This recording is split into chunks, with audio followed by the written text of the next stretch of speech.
본 방송에서 제공하는 보험 정보는 투자 판단에 대한 조언입니다. 보험, 펀드 등의 가입은 투자자 자신의 판단과 책임에 따라 그 결과가 투자자 본인에게 귀속됨을 양지하시기 바랍니다.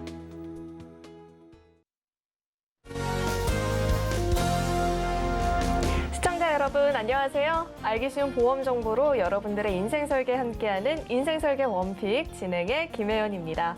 네, 제가 오늘 이런 뉴스를 봤어요. 외로움이 심장병 위험도 높이고 사망률도 높인다라고 하는데요. 외로운 것도 서러운데 아플 수 있다라고 하니까 더 서럽죠.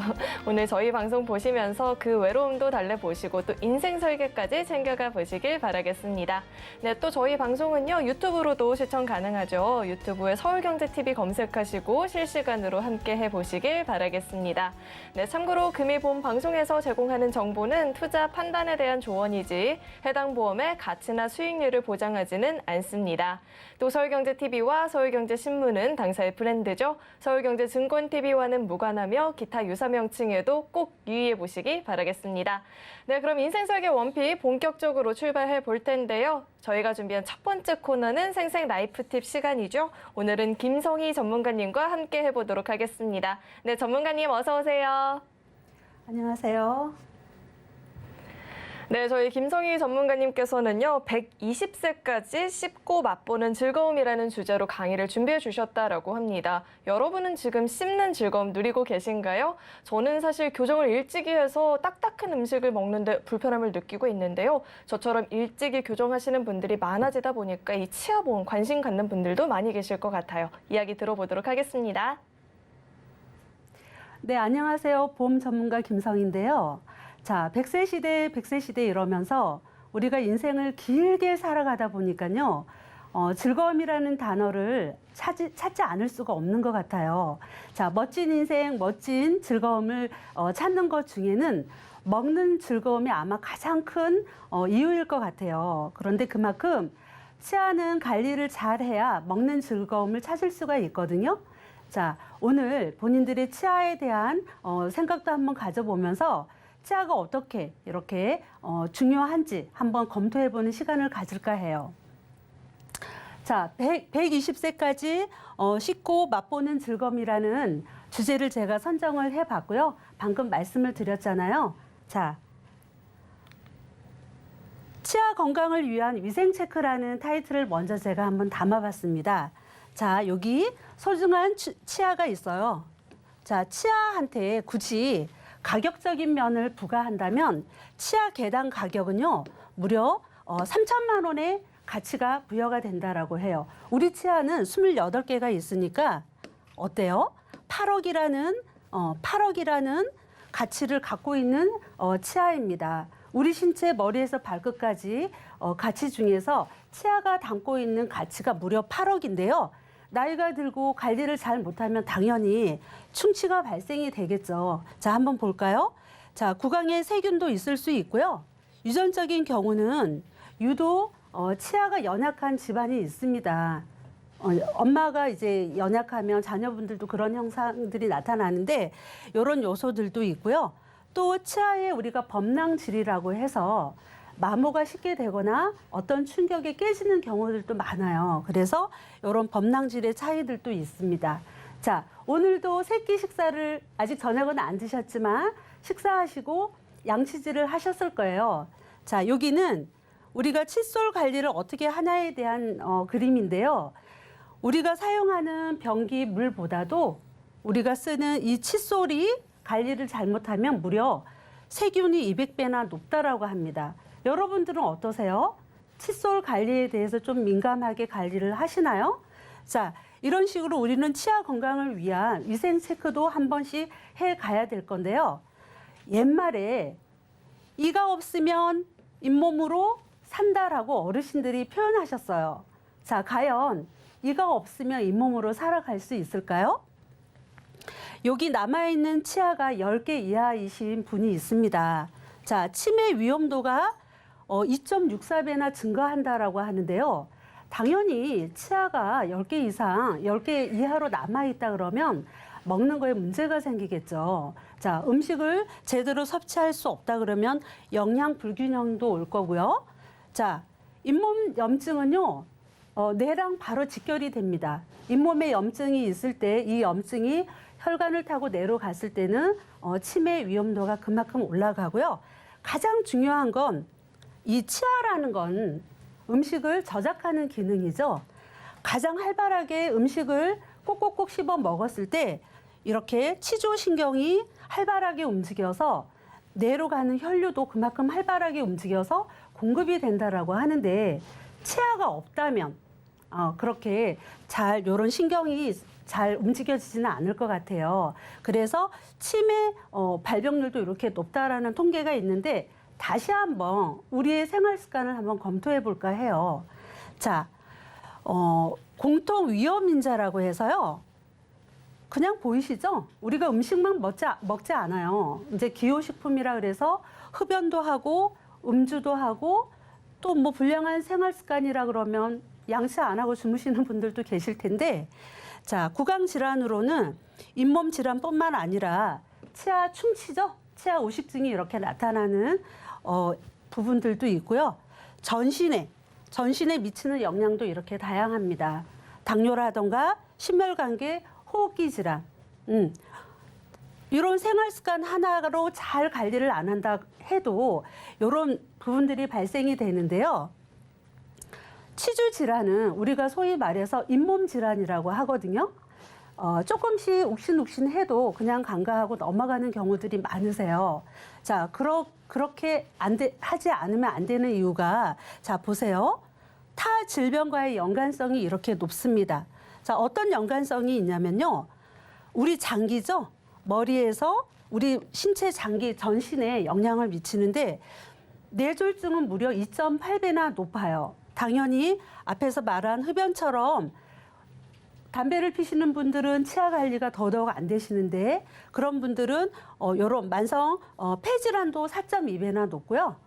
자, 심혈관 질환도 물론 2배나 높은데 저는 이 자료를 보고 깜짝 놀란 게요. 조산이라던가 저체중.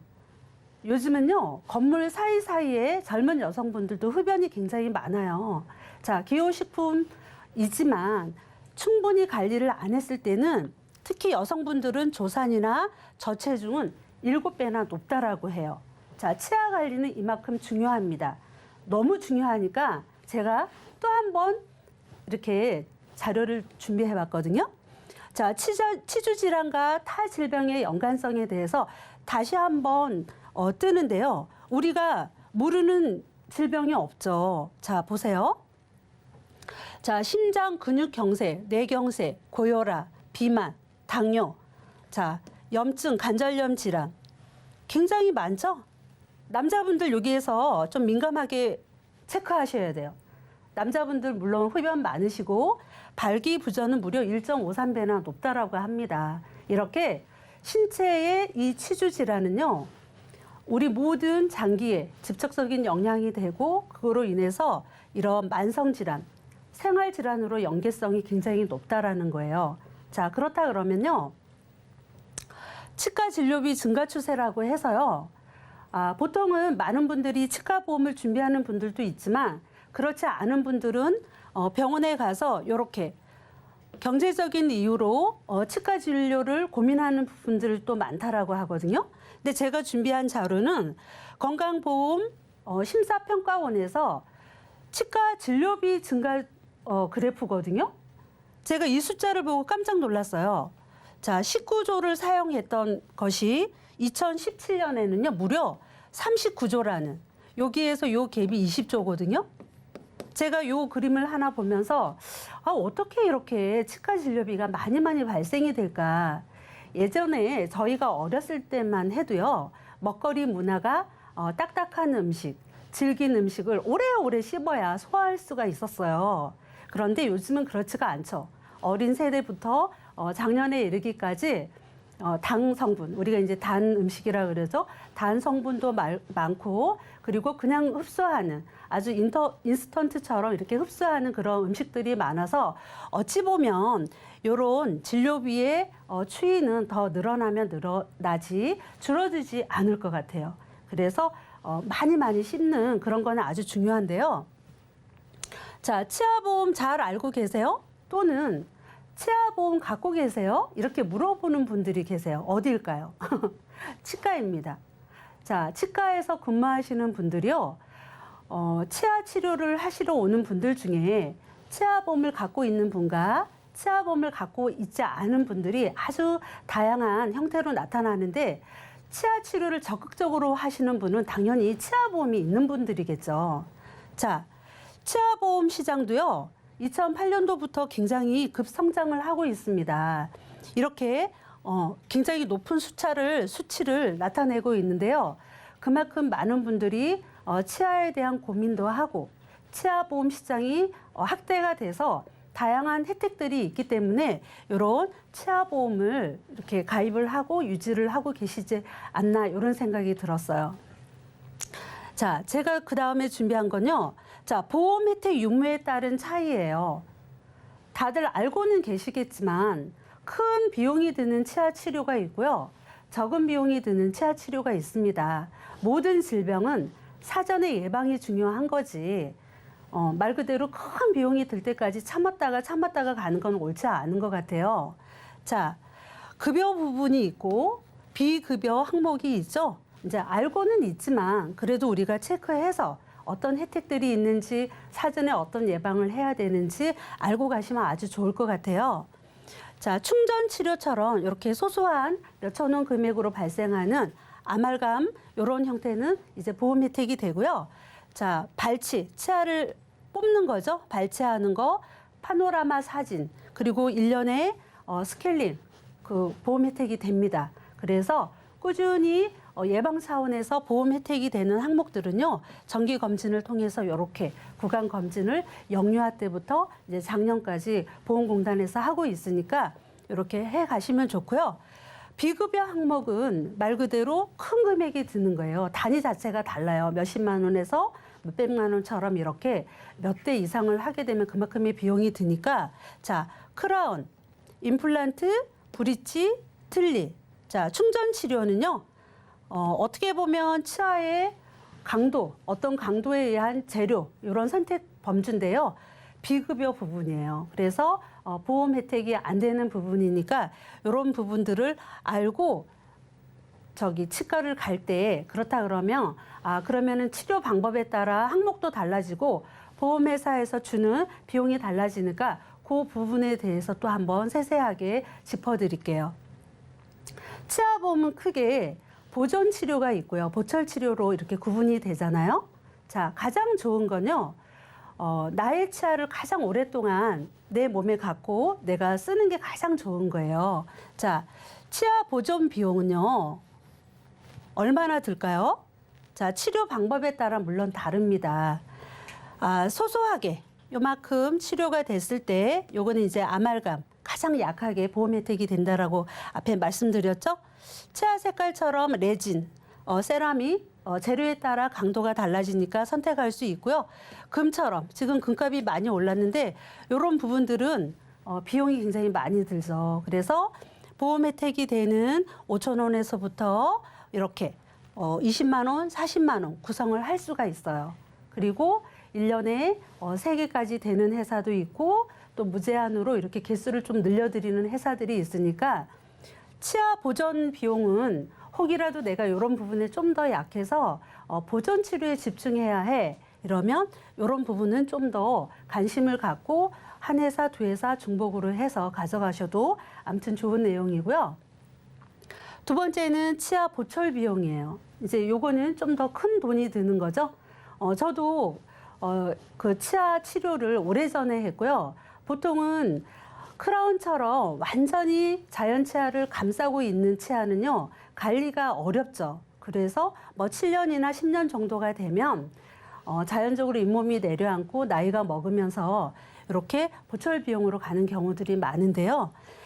보철 비용은 순수하게 내 치아가 아니기 때문에 치아가 빠진 자리에 철심을 박아서 의치를 덧붙이는 치료 행위다 보니까 가장 임플란트가 대표적이죠. 이런 그 치료 방법들은 환자분들도 시간이 많이 소요되고 힘든 작업이다라고 해요. 그만큼 비용과 치료 기간도 6개월처럼 이렇게 길고 반영구적으로 사용할 수 있는 거. 자, 브릿지는 중간에 충치를 빼고 양쪽에 다리를 걸어서 하는 다리 역할을 하는 이런 치료 형태라 이런 부분도 이렇게 1주, 2주 치료 과정을 겪고 있고요. 자, 틀니처럼 완전히 탈부착이 가능하죠. 제가 최근에 저희 엄마가 92세예요. 예. 근데 예전에 벌써 틀니 치료를 하셨는데 또 자연치아가 아프세요. 그러니까 보통 우리 생각 같으면 그렇게 연세가 많으시고 치과 치료가 고단하실 텐데 하실까? 예, 적극적으로 하시더라고요. 예, 말씀은 자녀들한테 미안하고 이런 말씀을 해도요. 아닙니다. 앞에 서두에서 말씀드린 것처럼 120세까지는요. 누구나가 먹고 즐기고 멋진 인생을 살고 싶은 욕구는 다 있으신 것 같아요. 그래서 적극적인 치료를 이런 나이 때도 하신다라는 거. 그래서 요런 보철 비용은 요렇게 든다. 자, 제가 보존 비용과 보철 비용을 말씀을 드렸잖아요. 치아 보험은 우리가 치과에 가기 전에 정말 중요한 체크 포인트가 있습니다. 한번 같이 볼까요? 치아 보험을 현명하게 준비하는 꿀팁이라고 제가 적었는데요.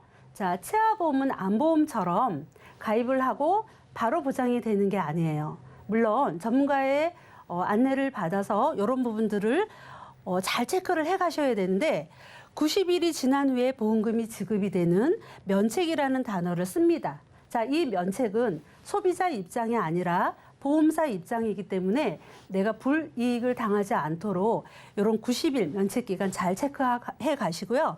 자, 임플란트처럼 우리가 2년 이후에는 100% 보장이 되는 자, 감액이라 그러죠. 자, 1년 이내에 치료를 했다. 그러면 50% 지급이 됩니다. 그래서 2년 이후에 100%가 된다라는 것.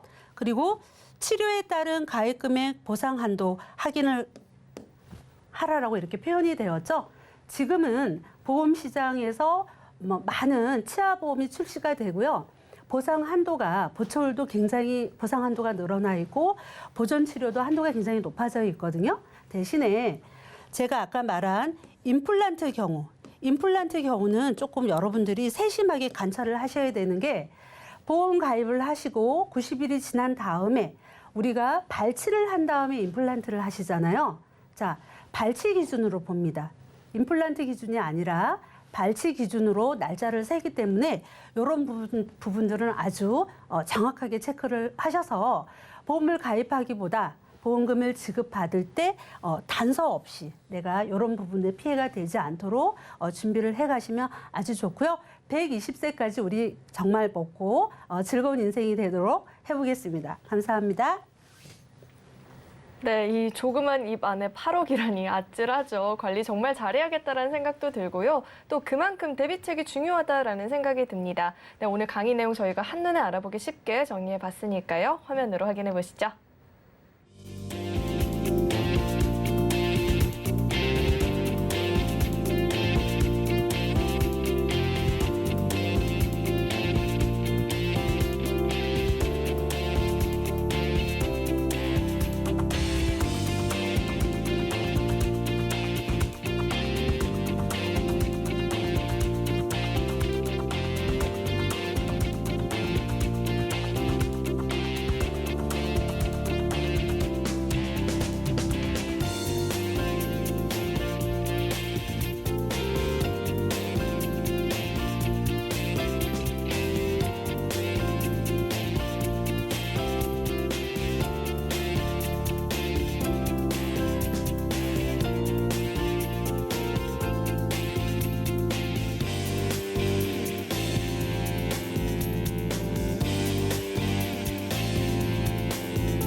네, 인생 설계에 있어서 무엇보다 중요한 건 현명한 선택이 되겠죠. 오늘 그 선택에 도움을 주실 두 분 자리에 모셔봤습니다.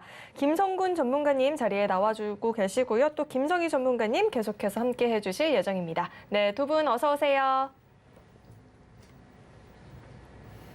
네, 오늘은 또 어떤 주제로 이야기 나눠보면 좋을지 오늘의 주제 화면으로 확인해 보시죠. 네, 오늘의 주제는 보험 리모델링의 필요성입니다. 이미 가입을 해둔 보험들은 올바른 선택을 한 건지, 중복 보장은 없는지, 보험료나 보장은 적절한지 궁금하신 분들 많이 계실 텐데 이야기 들어보도록 하겠습니다. 네, 리모델링의 중요성, 이 주제를 선택해 주신 이유 어디에 있을까요? 네. 이제 모든 분들이 보험은 아마 다 가입을 하셨을 거예요. 하다못해 자동차 보험, 실손보험 뭐 여러 가지 가입을 하셨지만 사실은 보험을 좀 분석을 하고 혹시 내 보험에 대해서 정확히 인지하시는 분이 그렇게 많지 않은 것 같더라고요. 우리 MC님께 제가 하나 여쭤보면요. 네, 보험 갖고 계시죠? 네, 갖고 있죠. 제가 한 가지 여쭤보면 네. 오래된 보험이 괜찮을까요? 아니면 요새 나오는 보험이 괜찮을까요? 저도 이거 잘 모르겠어요. 그렇죠. 사실은 그게 정답입니다. 예전 보험도 괜찮고요. 또 현재 나온 보험도 괜찮습니다. 자, 그렇다고 해서 오래된 보험을 내가 계속 유지하는 이런 것이 아니라 지금 현재 기준에 과연 그 보험이 나한테 맞느냐 안 맞느냐를 좀 점검해 볼 필요가 있겠죠. 우리가 보면은요, 오래된 보험이 있고요. 또 두 번째, 또 갱신형인지 비갱신형인지 이렇게 좀 따져볼 필요도 있어요.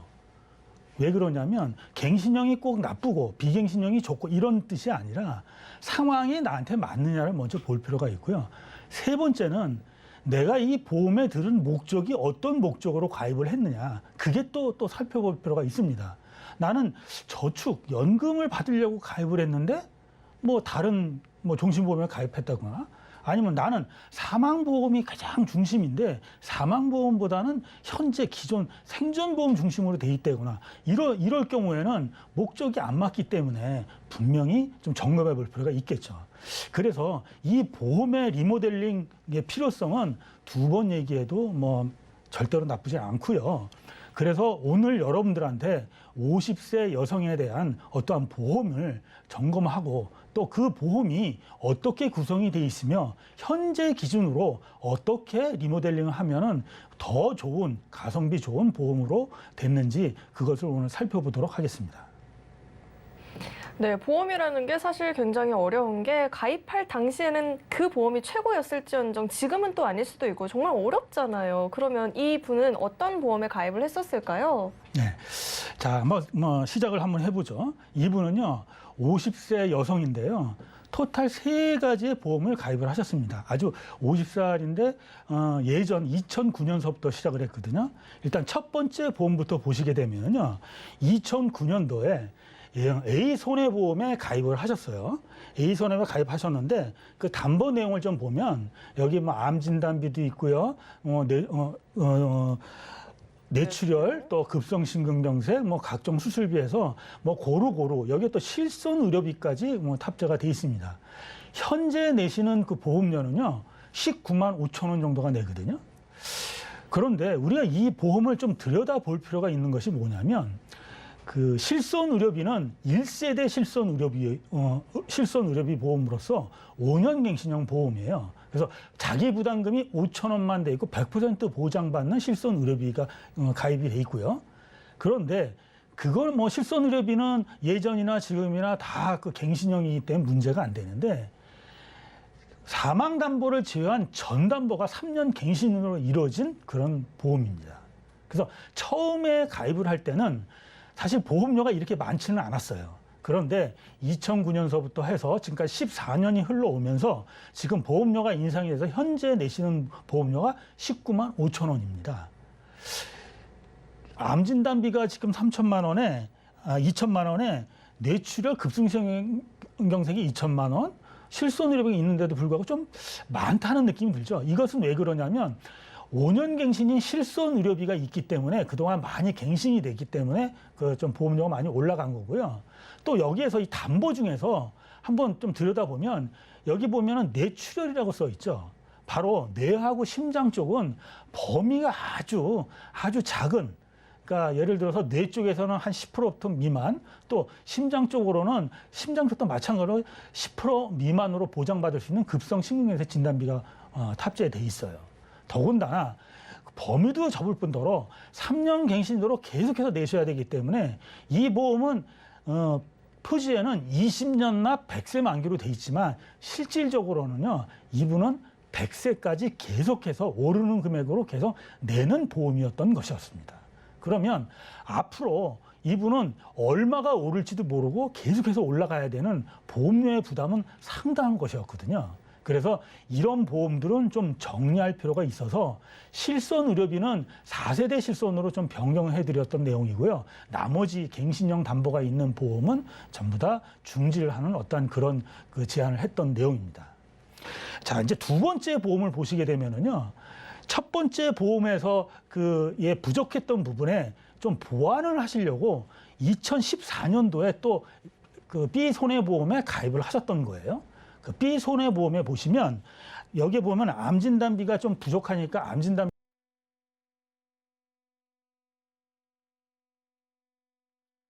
조금 높은 뇌졸중 잠보가 있는 그런 또 그 좀 업그레이드 해가지고 좀 보완을 하셨고요. 또 이때 당시에는 심장 질환의 급성 심근경색 진단비밖에 없었기 때문에 역시 마찬가지 급성 심근경색 진단을 이렇게 좀 포함을 해서 좀 했고요. 또 각종 수술비까지 해서 월납보험료 한 99,000원 정도로 해서 14년도에 보완을 하신 것 같더라고요.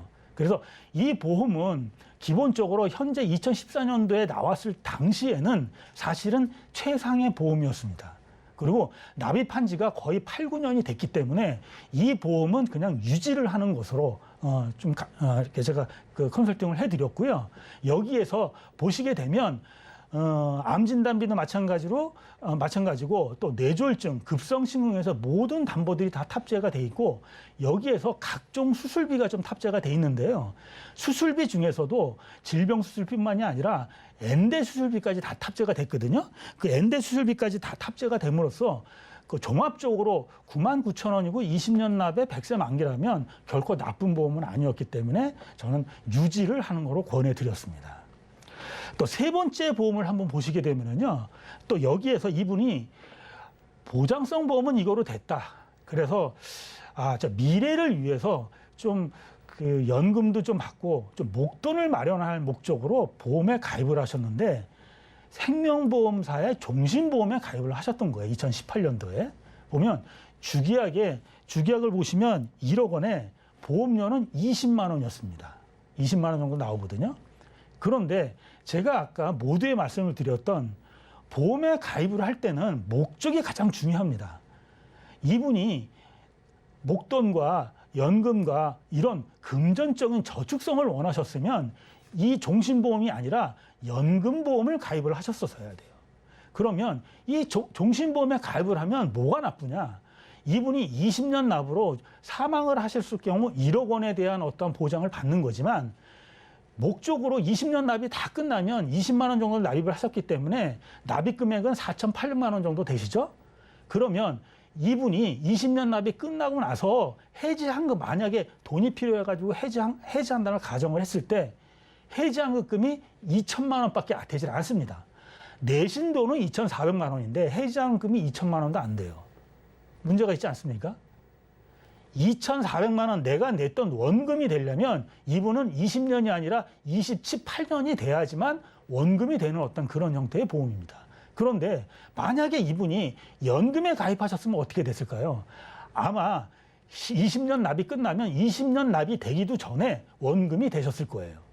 그래서 이 보험은 2018년에 지금 4년은 됐지만 어차피 앞으로 내실 그 기간이 16년이 남으셨고요. 어차피 내신다라고 하더라도 원금이 안 되기 때문에 과감하게 좀 정리하는 걸로 제가 의견을 드렸던 내용이었습니다. 네, 사례를 살펴보니까 보장 범위가 협소하죠. 게다가 3년 갱신이어서 앞으로의 부담도 커질 것 같고 또 목적에도 안 맞는다라고 하니까 해결책이 필요할 것 같아요. 전문가님 어떻게 해봐야 될까요? 그렇죠. 그래서 해결책을 제가 멋지게 내놔드렸죠. 자, 해결책은요. 제가 아까 서두에 말씀을 드렸지만 일단은 실손 의료비를 변경해 드렸습니다. 기존에 있는 A 손해보험 것을 전체를 해지를 하면서 전환 실손으로 해서 4대 실손으로 변경을 해드렸는데 보험료가 22,000원 정도밖에 나오질 않습니다. 물론 5년 납이고 1년 갱신이지만 이분이 또 더군다나 건강하세요.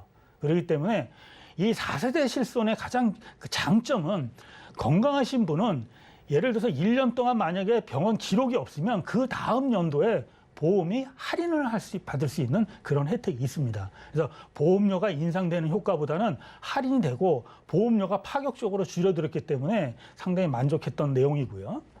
두 번째는 이분이 기존에 그 두 번째 B 손해보험에 있는 그 보험은 유지를 하면서 A 손해보험에 있는 거를 해지를 했기 때문에 3대 진단비를 좀 그 보강을 할 필요가 있었습니다. 그래서 그 손해보험사에 그 종합보험으로 제가 리모델링을 해드렸는데요. 보면 암진단비도 암진단비 2천만 원에 요새 그 표적 항암 약물 허가 치료제가 있거든요. 그걸 7천만 원까지 들었어요.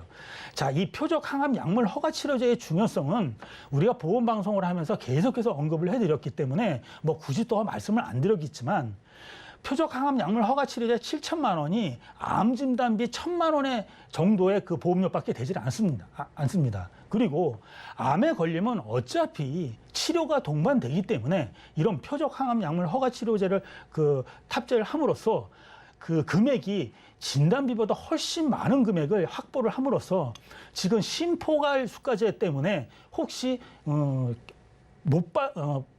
혜택을 못 받을 수 있는 그런 표적 항암 약물 허가 치료제 치료법도 걱정 없이 받을 수 있는 그런 상태로 됐고요. 그다음에 그 뇌질환 같은 경우도 뇌혈관 진단비라든가 뇌혈관 질환 수술비를 같이 탑재함으로써 100% 보장을 받게끔 또 수술비에 또 중점을 뒀기 때문에 혹시 뇌질환이 걸리면 진단비는 한 번 받고 말지만 수술비를 탑재함으로써 몇 번에 걸쳐서 받더라도 계속해서 반복적으로 받을 수 있는 아주 가성비 있는 설계를 해드렸고요.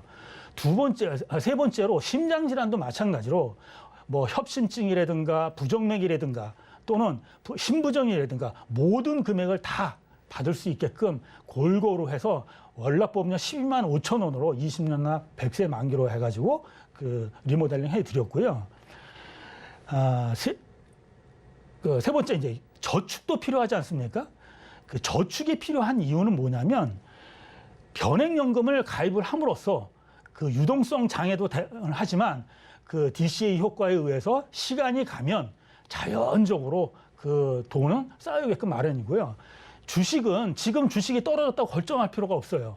적립식으로 들어가기 때문에 1년, 2년, 또 3년 후년, 또 10년 후에 우리 주식은 기본적으로 올라가기 때문에 이분이 그 종신보험을 해지를 하고 기본적으로 20만 원의 변액연금으로 갈아탔고요. 또 일단 그 해지하면 해지환급금이 일부 나옵니다. 그래서 이분한테는 기본보험료 20만 원에 해지환급금을 그 추가 납입을 통해서 그 10년 납으로 해서 수익률을 좀 극대화하게끔 돼서 이분이 10년이 지난 시점에 원금이 내시는 그 기본 보험료만 그 4,800만 원 정도를 납입을 하시지만 3.3% 정도 수익률만 보더라도 5천만 원이 넘는 원금이 되고요. 여기에 추가 납입을 통해서 수익률을 극대화했기 때문에 이분이 한 70세 정도부터 연금을 수령하신다라고 하면 뭐 평생도록 한 100세까지 수령하는 금액이 본인이 내신 금액의 한 2배에서 3배 정도에 대한 연금액을 받을 수 있는 그런 것으로 연결을 해드려서 상당히 만족스러웠던 내용이었습니다. 여러분이 오늘 제가 이 50세 여성에 대한 어떠한 그런 보험의 리모델링을 제가 해서 어떤 비교를 해서 말씀을 드렸지만 보험은요, 절대로 중간중간에 여러분들이 볼 필요가 있습니다. 그 리모델링을 통해서 여러분들한테 훨씬 더 좋은 삶의 질의 향상을 갖고 있기 때문에 오늘이라도 여러분들의 증권을 한번 살펴보시면서 고민을 한번 해보시기 바랍니다. 네, 우선 해결책 이후에 본인의 건강 상태와 또 미래 대비라는 목적이랑도 굉장히 잘 맞게 된 것 같아요. 그럼 이 밖에 또 어떤 주의사항들이 더 있을까요?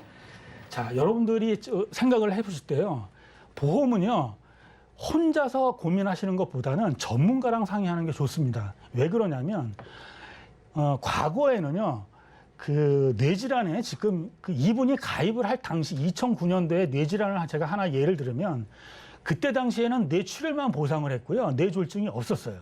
그때 2014년도에 가입을 하실 때 뇌출혈이 아니라 뇌졸중 담보가 생기니까 그거를 또 보완을 할 수 있는 어떤 그런 형태가 됐고요. 심장 질환도 마찬가지입니다. 예전에는 급성 심근경색만 그 보장을 하다가 2018년도에 허혈성 심장질환 진단비라는 그 담보가 남으로써 이 보험에 아주 센시현화를 일으켰죠. 근데 이 허혈성 심장질환보다도 더 범위가 큰 심장질환 진단비가 나옴으로써 지금은 부정맥, 심부전, 여러분들이 전혀 그 옛날에 보장받지 못하는 어떤 이런 부분들까지도 다 보장을 받을 수가 있거든요. 그리고 갱신형 보험 같은 경우도 여러분들이 흔히 싸니까 가입을 하시거든요. 가능하면은 갱신형보다 비갱신형이 좋지만 갱신형이 꼭 필요한 사람이 있습니다. 보험이 중요한 것이 1차는 보험이거든요. 만약에 금전적으로 필요가 없으신 분들, 좀 부족하신 분들은 갱신형으로도 준비를 하시고요.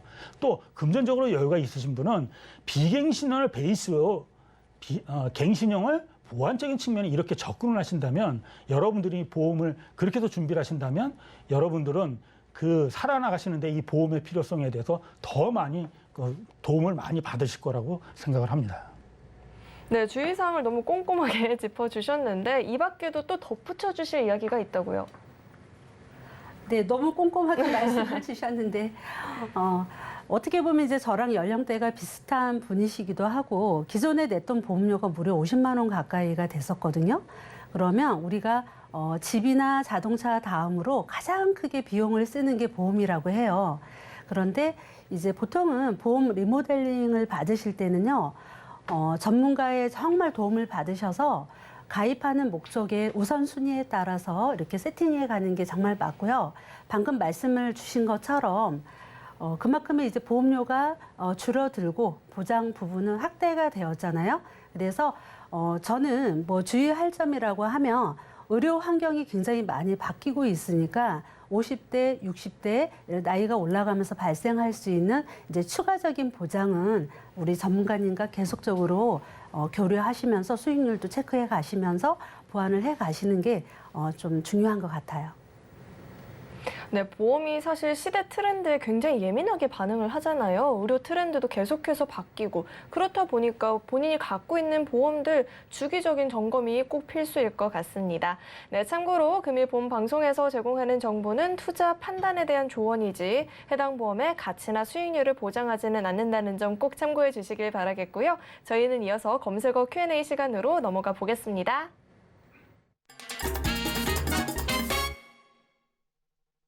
네, 현재 이 시점 가장 뜨거운 보험 키워드에 대한 궁금증을 스피디하게 풀어보는 시간이죠. 첫 번째 궁금증은요. 보험회사에서 보험료 납입 면제가 되는 조건과 그 혜택은 동일할까요? 네, 보험회사에서 납입 면제가 되는 조건은 다 동일하지는 않아요. 그리고 우리가 생명보험이 있고 그 손해보험이 있잖아요. 자, 생명보험은 사람의 생존과 사망에 조금 직결되는 범위의 보장이고 이제 손해보험은 순수하게 위험을 대비하는 보장보험의 성격이 강한데요. 보통은 암이라던가 뇌출혈, 급성심근경색처럼 중대한 질병의 진단이 되거나 또는 장애 합산이라고 해서요.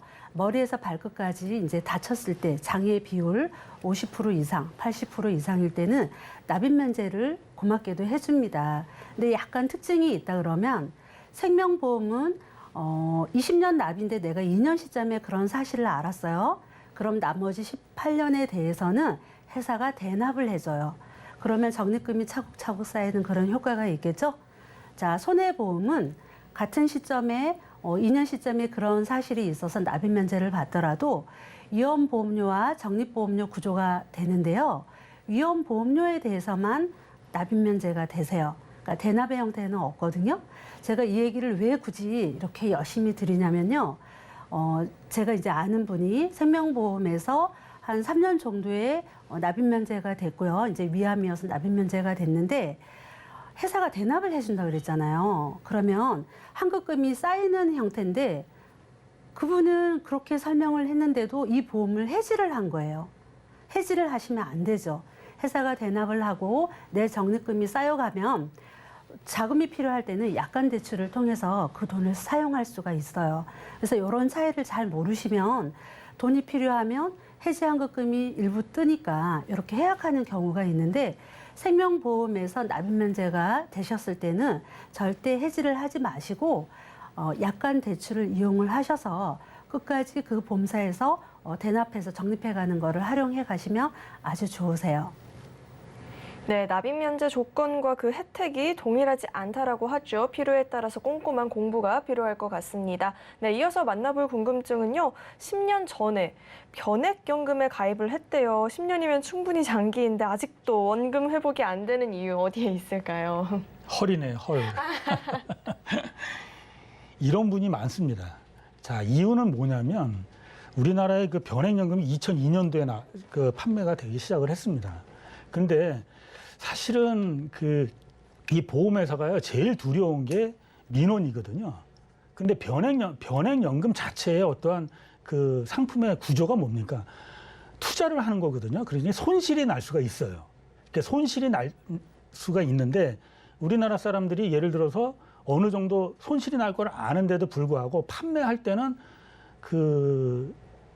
이거 수익이 나는 것만 말을 하거든요. 아니, 지금같이 이렇게 그 주식이 떨어지면 당연히 손실이 날 수가 있죠. 자, 그래서 보험회사는요, 예전에 판매했던 그 연금에 처음에 나왔을 때 그 연금들은 어떤 식의 구조가 돼 있냐면 변액연금 안에는 펀드가 탑재가 돼 있지 않습니까? 근데 펀드가 그렇게 예전에 많지는 않았어요. 그리고 또 하나는 뭐냐면 그 펀드에 그 채권이 차지하는 비중이 한 7, 80%가 됐습니다. 그래서 뭐 예를 들어서 혼합형 100%라고 돼 있는 그 변액연금의 펀드를 보면 사실은 혼합형 100%가요. 그 채권형이 70%가 들어가 있는 거예요. 여러분도 알다시피 채권과 주식의 수익률 비교를 하면 채권이 무조건 낮을 수밖에 없습니다. 자, 그러면 10년이 됐는데도 채권 비중이 너무 높다 보니까 수익이 날 수가 없죠. 그리고 또 하나는 그렇게 해서 이제 안 나는 게 첫 번째이고요. 두 번째는 예전에 판매했던 그 변액연금하고 요즘 판매하는 변액연금의 그 사업비의 차이가 있습니다. 예전에는 그 판매한 금액의 1, 20% 정도의 그 사업비를 공제를 했다라고 하면 지금에 판매하는 변액연금은 10%가 되질 않아요. 당연히 내가 냈던 보험료에 공제하는 금액이 아주 작기 때문에 수익률은 높을 수밖에 없죠. 자, 정리하게 되면은요, 예전에 판매했던 보험에 대한 채권형이 많고, 사업비가 많기 때문에, 아직도 원금이 안 될 수도 있습니다. 그런데 제가 볼 때는 만약에 납입이 끝나셨다라고 하면 이 보험은 해지할 필요가 없이 그냥 갖고 계세요. 이 보험은 갖고 계신다라고 하면 뭐 만족할 만한 수익률은 아니더라도 추후에는 나올 수가 있습니다. 그 이유는 첫 번째, 일단 사업비의 공제 기간이 끝났습니다. 그래서 계속해서 굴러가고요. 또 일단 기존에 지금 현재 같은 경우는 주식이 많이 떨어졌기 때문에 주식형보다는 채권형 펀드가 있는 것이 외려 그 손해가 좀 덜 날 염려가 있어요. 그래서 가면 여러분이 지금 그 질문하신 분이 연세가 어떻게 되시는지 모르겠지만 시간이 가면 여러분이 그 원금을 회복을 하고 또 어느 정도 수익률은 분명히 날 거니까 일단은 시간 놓고 좀 기다리시면 될 것 같습니다. 왜 원금 회복이 되지 않는지 그 궁금증 해소가 됐을 것 같아요. 네, 다음 궁금증도 만나볼게요. 보험도 이제는 자산으로 인식을 하는 시대잖아요. 많은 분들이 이거 궁금해하실 것 같은데 국세청에서 세금 관련 조사한다라는 이야기가 있는데 그 시기와 현명한 대처 방안이 궁금하대요. 네, 맞습니다. 보험이 자산으로 인식되는 시대가 된 게 맞죠? 지금이 6월인데요. 이제 5월 달은 종합소득세 신고를 하셨고요.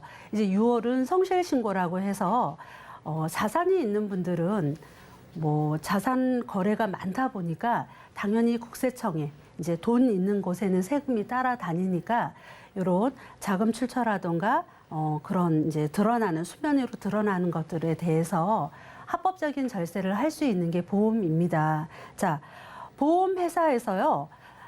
우리가 보험뿐만 아니에요. 보험이든 은행이든 증권이든 금융거래가 1,000만 원이라는 단위가 거래가 됐을 때는 보험회사에서도 국세청에 이제 자료가 다 이렇게 통보가 됩니다. 그래서 숨길 수가 없죠. 왜냐하면 나라에서도 세금을 그만큼 걷어야 되니까요. 그럼 여러분들 생각해 보세요. 그런 자금 출처가 드러나는 상황은 어떤 상황일까요? 자, 누군가가 사망을 해서 사망보험금이 지급이 될 때가 있겠고요. 그리고 자금이 필요해서 인출 기능처럼 보험의 구조상 인출을 하는 그런 인출 시점도 있을 거고, 또 연금이 만기가 돼서 연금을 개시해서 뭐 1,000만 원 이상의 자금이 이렇게 지급되는 상황들. 자, 그렇다 그러면 이런 지급 조서는 그 순간 모두 국세청으로 가게 됩니다.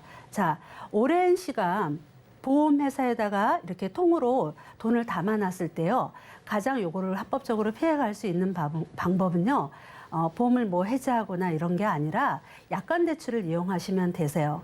약관 대출이라는 이제 보험회사의 기능은 내 돈을 담보로 해서 이제 저리로 이렇게 이유를 주면서 약관 대출로 돈을 사용할 수가 있잖아요. 이럴 경우에는 그런 이제 수면 위에 드러나는 형태가 아니니까 그런 방법으로도 이제 활용해 갈 수 있다, 이렇게 말씀드릴 수 있어요. 한 가지 제가 또 그 첨언을 하나 해드리면, 네. 그 지금의 어떤 세금의 그 절약도 절약이고요. 또 이런 절약하는 방법 중에서 종신보험을 이용을 해서 세금을 좀 절약을 하는 방법도 있습니다. 자, 그것은 계약자, 우리가 그 가입을 하게 되면 계약자, 피보험자, 수익자가 있거든요. 그래서 이 보험에 대한 그 세금은 누가 내냐면 계약자, 수익자가 같을 경우는 세금을 안 내게끔 돼 있어요. 그래서 예를 들어서 부모님의 종신보험을 자녀분이 계약자시고 수익자를 내주신다라고 하면, 부모님이 돌아가시고 나서 사망보험금이 나오지 않습니까? 그러면 사망보험금이 계약자인 아드님이 수익자가 내시기 때문에 이렇게 될 경우에는 그 종신보험이 몇 억이 됐든 세금을 단 한 푼도 안 낼 수가 있습니다. 그렇게 되시는 거고요.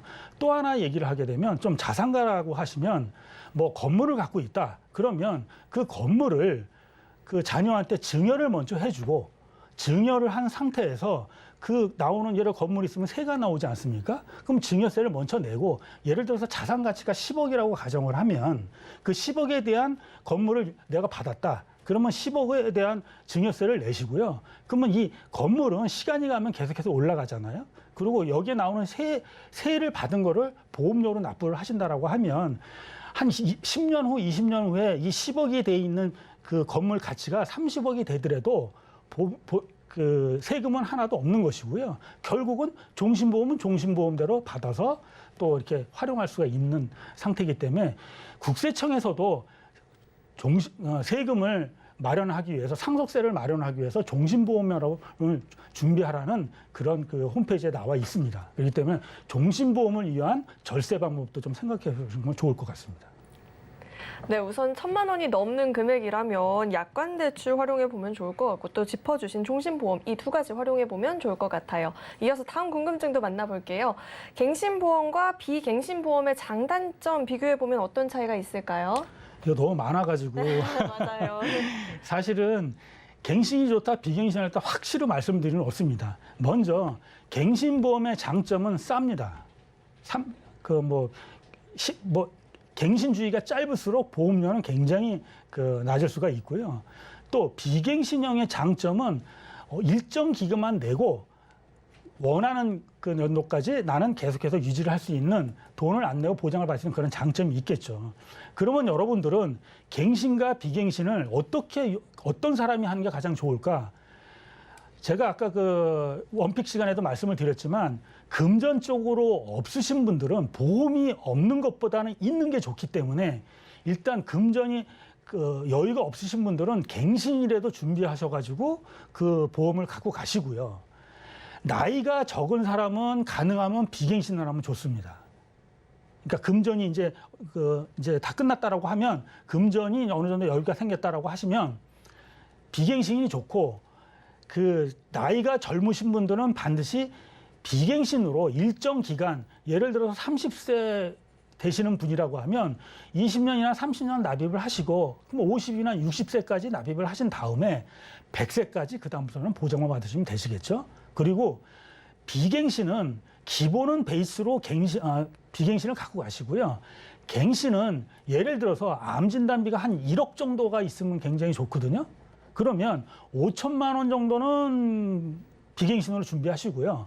5천만 원 정도는 갱신형으로 뭐 10년 갱신은 이렇게 필요할 때까지만 하고 나머지 나중에 그 필요가 없으면 그것에 대한 그다음에 유지를 안 하시면 되니까 갱신과 비갱신을 잘 적절하게 이렇게 이렇게 융합을 해서 가진다면 여러분들한테는 그 굉장히 좋으실 거라고 생각이 듭니다. 네, 오늘 이렇게 두 분과 함께 인생설계 원픽부터 검색어 Q&A까지 궁금증 해결해 봤는데요. 오늘 두 분과는 여기서 인사드리도록 하겠습니다. 네, 오늘 말씀 고맙습니다. 네, 참고로 금일 보험 방송에서 제공했던 정보는 투자 판단에 대한 조언이지 해당 보험의 가치나 수익률을 보장하지는 않습니다. 또 서울경제TV와 서울경제신문은 당사의 브랜드입니다. 서울경제증권TV와는 무관하며 기타 유사 명칭에도 꼭 유의해 주시기 바라겠습니다.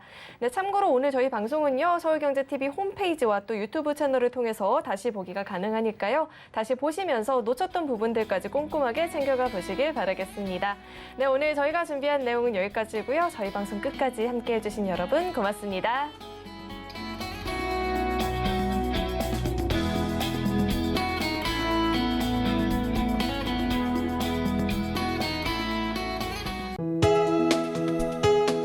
본 방송에서 제공하는 보험 정보는 투자 판단에 대한 조언입니다. 보험, 펀드 등의 가입은 투자자 자신의 판단과 책임에 따라 그 결과가 투자자 본인에게 귀속됨을 양지하시기 바랍니다.